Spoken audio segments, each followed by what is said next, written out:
हाँ जी, सभी को नमस्कार। मैं संदीप सुड्डा आपका हार्दिक स्वागत करता हूं आपके अपने YouTube channel Hindi with Sandeep Sudda पे। आज अपने स्कूल व्याख्याता हिंदी जो प्रश्न पत्र है उसकी 18वीं सॉरी 18वीं क्लास अपलोड कर रहे हैं। 18वीं क्लास है तो इसमें 18 क्लास में अपने जितने भी वीडियो बनाए हैं 17 क्लास में उसका अगला चैप्टर 18वीं क्लास है वो अपने अपलोड कर रहे हैं। ये जो वीडियो है ये स्कूल व्याख्याता प्रथम प्रश्न पत्र के साथ साथ स्कूल व्याख्याता प्रथम प्रश्न पत्र के सेकंड भाग में सेकंड प्रश्न पत्र में अपने असिस्टेंट प्रोफेसर में सेकंड ग्रेड में थर्ड ग्रेड में राजस्थान एसआई में पीटीटी ग्राम सेवक पटवार जूनियर अकाउंटेंट बीएसटीसी वगैरह जो भी हिंदी व्याकरण का जो एग्जाम होता है उस व्याकरण के लिए ये क्लास बहुत महत्वपूर्ण है। इस क्लास में अपने पूरे 360 डिग्री विश्लेषण पर वीडियो का विश्लेषण करते हैं 360 डिग्री पर। इसमें अपने जानते हैं कि प्रश्न कैसे पूछा गया, इस प्रश्न का उत्तर हो सकता है तो कैसे इसका उत्तर क्या हो सकता है ये अपने जानते हैं, और ये बी उत्तर माना गया तो क्यों माना गया इसका भी अपने जिक्र करते हैं। तो आज अपने ये जो क्लास है ये क्लास शुरू करते हैं। ये जो पेपर है ये 15 अक्टूबर 2022 का स्कूल व्याख्याता का प्रश्न पत्र है। पहला प्रश्न तो अनेकार्थी शब्द से संबंधित ही पूछ लिया गया है, अनेकार्थी शब्द पूछा गया है। अब याद रखना आज का अनेकार्थी शब्द आपको वीडियो बनाया हुआ है एक अनेकार्थी शब्द का, उसमें आप देख सकते हैं अनेकार्थी शब्द के प्रश्न। तो विष्णु भी होता है, उसमें मेढा भी होता है, उसमें शिव भी होता है, दशरथ के पिता भी होता है, दशरथ के पिता का नाम भी अज था, ठीक है। दशरथ के पिता राजा दशरथ के पिता का नाम भी अज था। अगर देखा जाए तो बकरा होता है, बकरे को भी अज बोला जाता है, अजा का अर्थ होता है बकरी। तो कौन सा इसमें अर्थ नहीं है ना, तो वो नहीं कौन सा है, तो इसमें घोड़ा अर्थ है वो नहीं होगा इसमें। देखो तो इसका उत्तर क्या हो जाएगा, तो इसका उत्तर है 4 नंबर हो जाएगा। ये 4 नंबर अति महत्वपूर्ण है आपके लिए। ये जो अज का अनेकार्थी शब्द है ये स्कूल व्याख्याता के प्रथम प्रश्न पत्र में, भले स्कूल व्याख्याता के सेकंड प्रश्न पत्र में, दोनों के लिए महत्वपूर्ण है ये। अगला जो देखो कि किस विकल्प में असंगत विलोम शब्द है। ऐसे जो असंगत शब्द पूछे जाते हैं, ऐसे जो संगत शब्द पूछे जाते हैं, गलत पूछे जाते हैं, नहीं पूछे जाते हैं, सुमेलित असुमेलित पूछे जाते हैं, उन पे आप ऐसे गोला कर लिया करो पेपर में, ताकि आपके क्या है कि प्रश्न गलत ना हो, वहां कंसंट्रेट रहे। अब देखो सूकर का विलोम शब्द दुष्कर है, तो ये तो बिल्कुल सही है। यथार्थ मतलब सत्य, कल्पित मतलब कल्पना पर आधारित, ये भी बिल्कुल सही है, ये भी बिल्कुल सही है। यथार्थ का विलोम शब्द कल्पित होता है। ये देखो ग्रस्त भरा हुआ और मुक्त मुक्त एक प्रकार से खुला, तो ग्रस्त और खुला ये भी दोनों सही है। अब अमर का मतलब देवता होता है, अमर का मतलब मरने न वाले, और अजर का मतलब है जो बूढ़े न हो, वृद्ध न हो, और जो वृद्ध नहीं होते वो मरते नहीं है। तो ये दोनों तो लगभग समान सही है, तो ये विलोम शब्द नहीं है भाई, ठीक है ना। अजर और अमर है, ये अजर अमर कहते हैं ना कि देवता अजर अमर होते हैं। देवता अजर मतलब वो कभी जरा मतलब वृद्धावस्था नहीं आती उनको, और अमर मतलब वो कभी उनकी मृत्यु नहीं हो सकती। तो अजर और अमर है ये समानार्थी शब्द है कह सकते हैं, ठीक है। तो इसमें कौन सा ऑप्शन सही हो जाएगा, तो इसमें 4 नंबर वाला ऑप्शन है ये गलत माना जाएगा।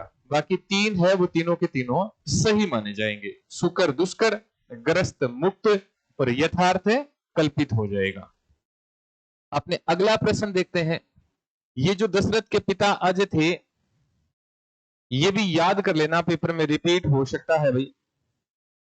उसके बाद में जो अगला शब्द है, अगला शब्द देखो महत्वपूर्ण है, आपको सारे के सारे उदाहरण करवा दूंगा मैं, सारे के सारे उदाहरण करवा दूंगा। जैसे ये तदर्थ शब्द है, जैसे ये उत्थान शब्द है, जैसे ये उल्लास शब्द है। पेपर में पूछा गया है कि किस विकल्प के सभी शब्द है वो स्वर संधि के उदाहरण है। अब जैसे ये तदर्थ है, उत्थान है, उल्लास है, जैसे ये उत्तमांग है, ये विद्यार्थी है, ये देवीच्छा है, ये वाला ऑप्शन सही होगा भाई। इसमें तीनों के तीनों शब्द है वो स्वर संधि के तहत है। मैं आपको सारे उदाहरण करवा दूंगा इसमें स्वर संधि के, ठीक है ना। इसमें मैं आपको सारे उदाहरण करवा देता हूं। जैसे आपने बात की है तदर्थ की, तो तदर्थ का संधि विच्छेद होता है तत् प्लस में अर्थ, तत् प्लस में अर्थ से मिलकर ये तदर्थ बनता है। और ये कौन सी संधि के तहत बनता है, तो ये तो व्यंजन संधि के तहत बनता है। अगर देखा जाए तो उत्थान है, तो उत्थान उत प्लस में स्थान से मिलकर ये उत्थान बनता है, उत्थान उत प्लस में स्थान से मिलकर उत्थान बनता है ये। इसमें भी कौन सी संधि होती है, तो इसमें भी व्यंजन संधि होती है। अगर देखा जाए ये उल्लास शब्द है, तो इसका संधि विच्छेद होता है उत प्लस में लास, ये उल्लास है, ये उल्लास हो जाएगा। तो उल्लास में भी संधि कौन सी है, तो व्यंजन संधि। जो पहला ऑप्शन था उसमें तो व्यंजन संधि के उदाहरण है। जो दूसरे शब्द है जैसे उत्तमांग विद्यार्थी और देवीच्छा, ये उत्तमांग है, ये विद्यार्थी शब्द है और ये देवीच्छा शब्द है। अगर ये उत्तमांग शब्द देखें तो उत्तम प्लस में अंग से मिलकर ये उत्तमांग बना है, उत्तम प्लस में अंग से मिलकर उत्तमांग बना है। अब इसमें ए के बाद में ए आने से दोनों मिलकर आ होने के कारण ये दीर्घ स्वर संधि है भाई। जैसे ये विद्यार्थी शब्द है, तो इसका जो संधि विच्छेद करते हैं तो वो तो विद्या प्लस में अर्थ ही करते हैं। और इसमें भी संधि कौन सी होती है, तो देख लो कौन सी संधि हो रही है, तो इसमें भी दीर्घ संधि हो रही है। ये जैसे देवीच्छा शब्द है, तो देवीच्छा शब्द का संधि विच्छेद देवी प्लस में इच्छा होता है। देखो यहां तो आ के बाद में ए आ रहा है, यहां बड़ी ई के बाद में छोटी ई आ रहा है, तो दोनों मिलकर ये बड़ी ई हो जाता है।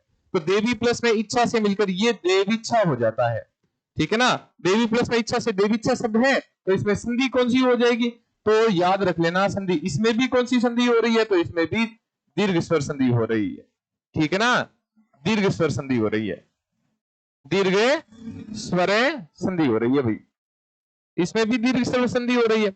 अब जो अगले शब्द थे कि जैसे अतएव, निष्ठुर और अतीव, अतएव, अतएव,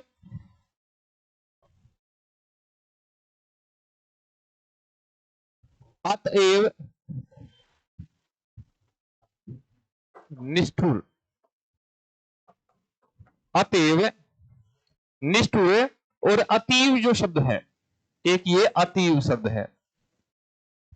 इनमें जैसे अतएव का संधि विच्छेद होता है अतः प्लस में एव, और इसमें तो विसर्ग संधि होती है, ये विसर्ग संधि का अपवाद है भाई,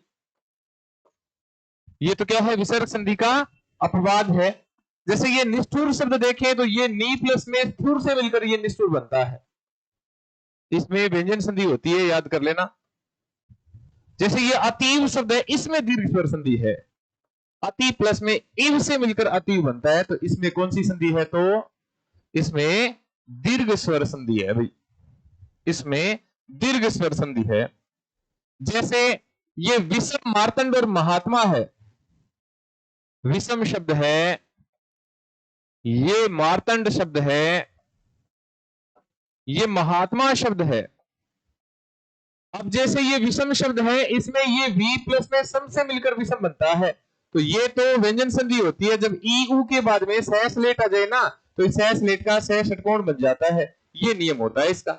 ये मार्तंड शब्द है, इसका संधि विच्छेद मार्त प्लस में अंड से मिलकर मार्तंड बनता है ये, ठीक है। इसमें ये स्वर संधि का अपवाद है भाई, ये स्वर संधि का अपवाद है, आ होना चाहिए था या, लेकिन यहां अ ही रह जाता है, इस वजह से ये स्वर संधि का अपवाद बन जाता है। ये जैसे महात्मा शब्द है, तो महात्मा का संधि विच्छेद तो महा प्लस में आत्मा होता है, और इसमें संधि कौन सी होती है, तो इसमें दीर्घ स्वर संधि है। अब जो पेपर में क्या पूछा गया है, पेपर में पूछा गया है सभी के सभी शब्द है वो स्वर संधि के हैं, और ये तीनों की तीनों शब्द तो स्वर संधि में भी कौन सी संधि के है, तो दीर्घ स्वर संधि के है भाई, ठीक है ना। तो इसमें कौन सा उत्तर हो जाएगा, तो इसमें उत्तर नंबर 2 हो जाएगा। जैसे ये तत् प्लस में अर्थ से मिलकर तदर्थ बन रहा है, उत प्लस में स्थान से मिलकर उत्थान बन रहा है, उत प्लस में लास से मिलकर ये उल्लास बन रहा है, उत्तम प्लस में अंग से मिलकर उत्तमांग बन रहा है, विद्या प्लस में अर्थी से मिलकर विद्यार्थी बन रहा है, जैसे देवी प्लस में इच्छा से मिलकर देवीच्छा बन रहा है। इसी में भी कौन सी संधि हो रही है? तो इसमें भी दीर्घ स्वर संधि हो रही है। जैसे अतः प्लस में एव से मिलकर अतएव विसर्ग संधि का अपवाद है। नी प्लस में स्तूर से मिलकर निष्ठुर बनता है व्यंजन संधि के तहत। अति प्लस में इव से मिलकर अतीव बनता है दीर्घ संधि के तहत।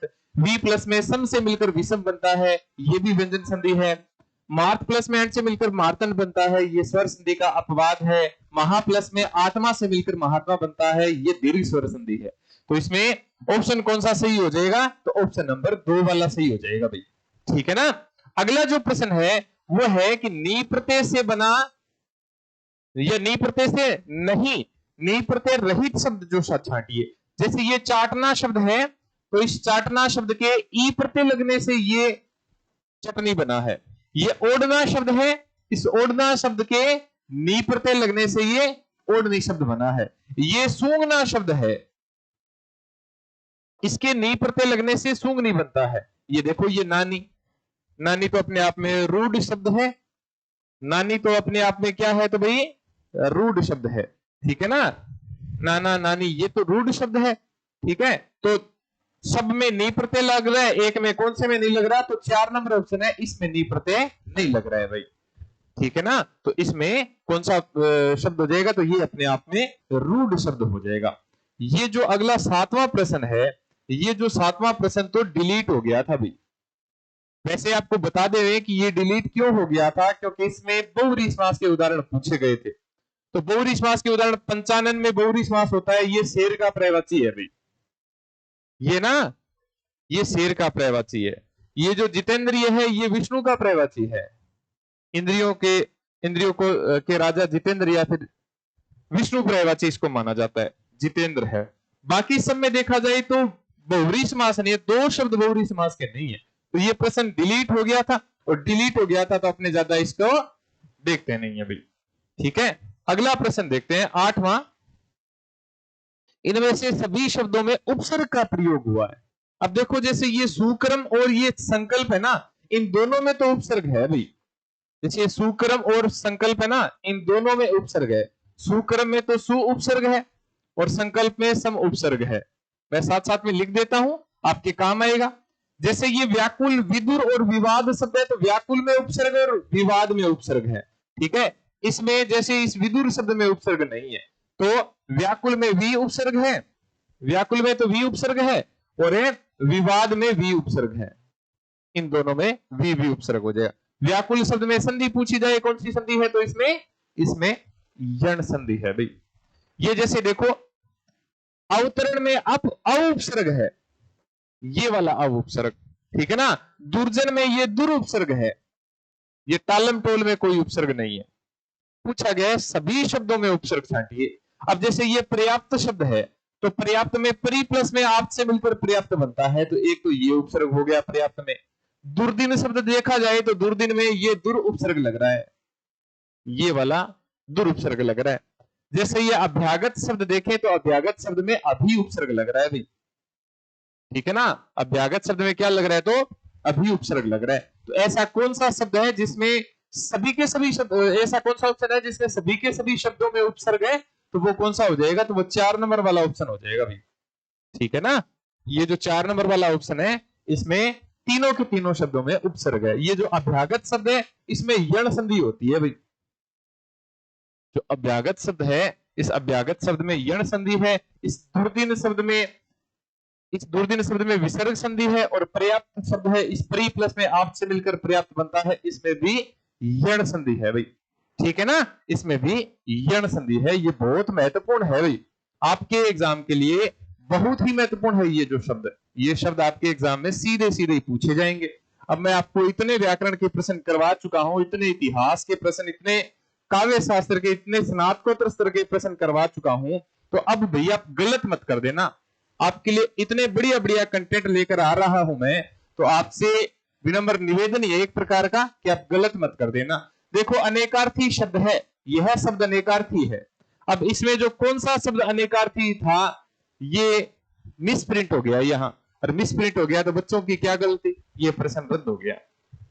ठीक है, ये प्रश्न है, ये रद्द हो गया। मतलब करके बहुत सारे अनेकार्थी शब्द होते हैं। भ्रमर तो अली उली का, अली का होता, कोई मधुप का होता, पर वो रद्द हो गया प्रश्न, क्योंकि ये जो शब्द है ये मिसप्रिंट हो गया। अभी कभी प्रश्न वो सॉरी एग्जामिनर प्रश्न क्या पूछना चाहता है यही इसमें नहीं पता लग रहा।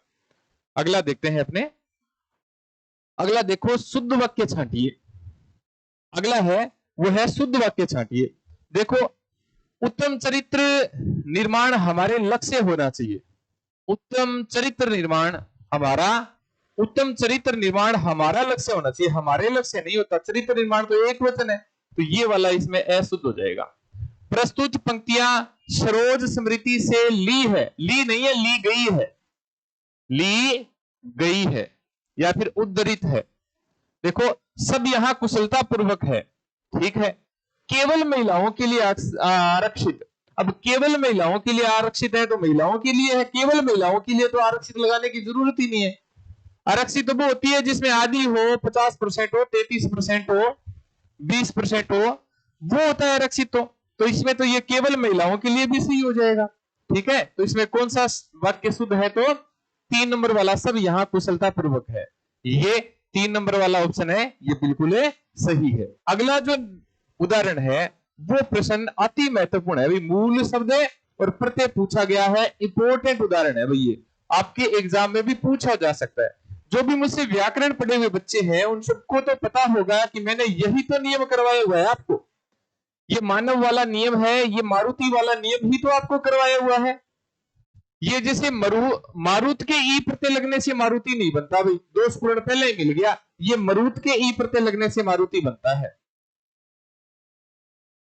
जैसे ग्राम के ई लगने से ग्रामीण बनता है, बिल्कुल सही बात है।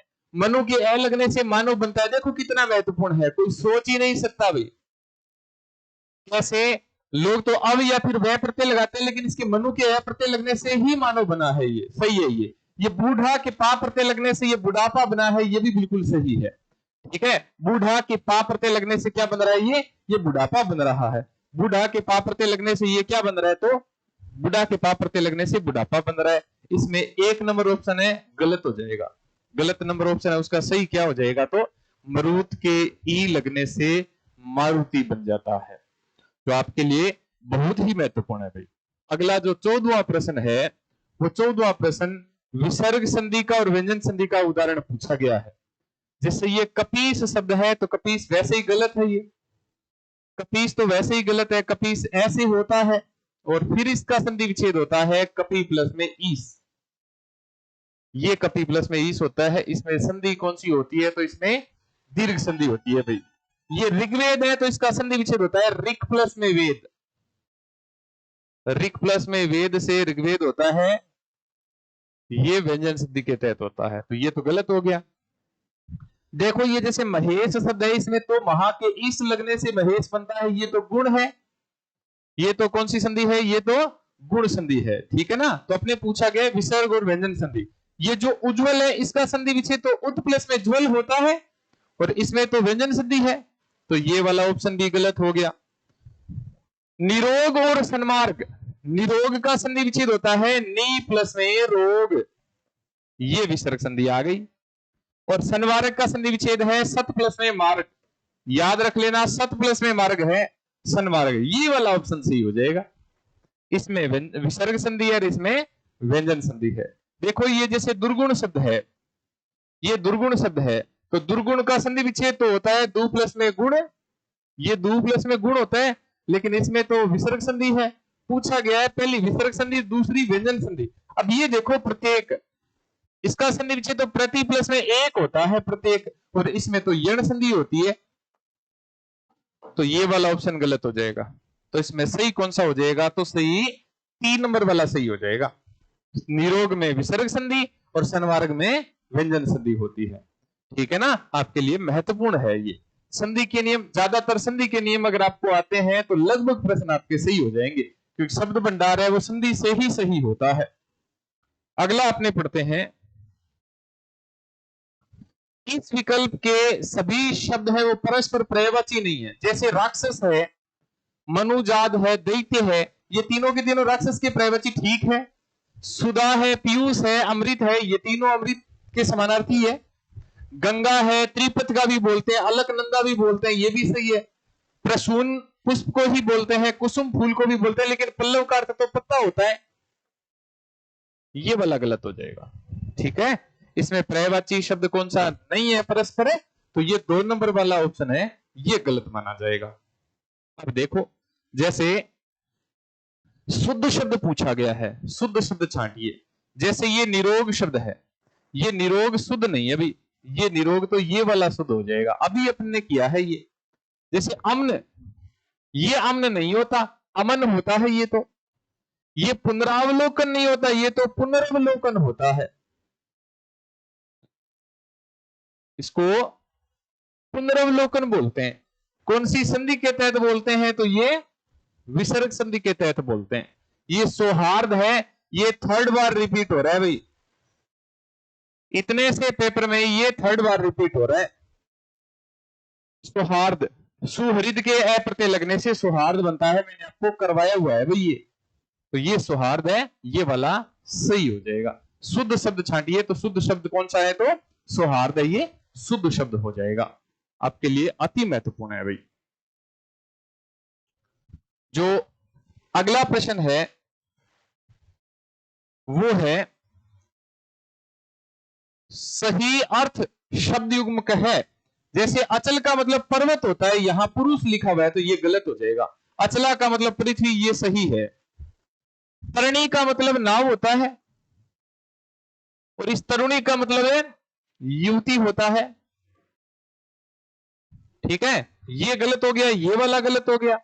करोड़ का मतलब गोद होता है, करोड़ का मतलब 100 लाख होता है, बिल्कुल सही बात है, ये बिल्कुल सही है ऑप्शन में। इस सूची का मतलब तालिका होता है, ठीक है, सूची का मतलब तालिका होता है, लेकिन इस सूची का मतलब है, इस सूची का मतलब पवित्रता होता है। ठीक है, सूची का मतलब पवित्र होता है। इस इंद्राणी को तो सची ये वाला बोलते हैं, ये वाला गलत हो जाएगा। तो इसमें कौन सा ऑप्शन सही माना जाएगा, तो ऑप्शन नंबर 3 सही माना जाएगा इसमें। बाकी सब के सब गलत है। जो गलत के स्थान पर सही कौन से होने चाहिए वो मैंने आपको करवा दिए। इस तरणी का अर्थ सूर्य होता है। ठीक है, तरणी का मतलब नाव होता है, और तरुणी का मतलब है युवती होता है। ये शब्द युग्मक है। अगला जो ऑप्शन है वो ऑप्शन है कि किस विकल्प के सभी शब्द है वो अनु उपसर्ग से बना है। अति महत्वपूर्ण, याद कर लेना, very very important, very very important. जैसे ये अनुशासन है, इसमें तो अनु उपसर्ग है, लेकिन इस अनुर्वर में अन के उर्वर लगने से अनुर्वर बन रहा है ये, तो ये तो गलत हो जाएगा। सब अनु उपसर्ग से पूछे, ये अनुकरण तो सही है, लेकिन अनुचित तो अन के उचित लगने से अनुचित बन रहा है ये तो। अनुज और अनुग्रह ये दोनों के दोनों सही है।